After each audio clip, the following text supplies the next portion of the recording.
They've decided that the economy has to be more market-driven. That is necessary for it to achieve the objective of becoming a fully advanced economy, because all the advanced economies are basically market-driven. So instead of having so much command and control, you move to more market-oriented instruments of policy making.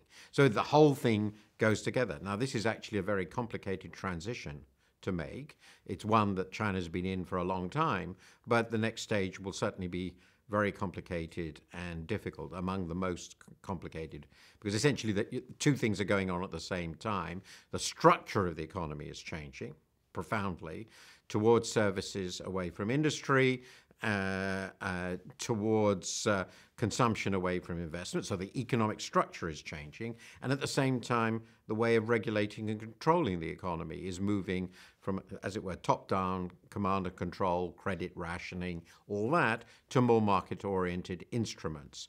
This is a very profound transformation. Nobody's ever tried to do this before in a country, obviously, of this scale, which was so recently a relatively undeveloped country. So we are all very interested to see what's going to happen. And the next 10 years are going to be, I think, a really fascinating story.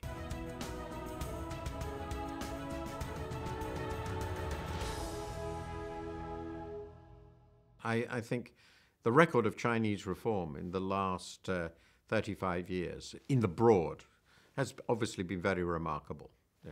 This is an incredibly successful episode in human economic and political history. They've managed to do this with a pretty high level of economic stability. They've managed to keep the economy going and making the reforms that were necessary at each stage.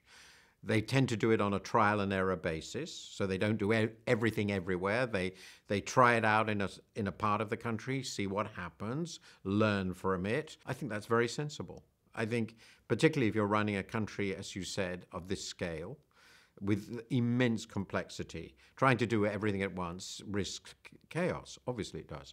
And it's good that it should now accelerate. But I agree very, very strongly. It would be very irresponsible to try and change everything at once.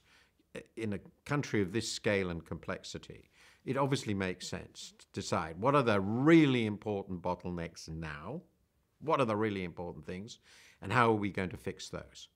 And it seems to me selectivity and trial and error are the right way to do reform in China.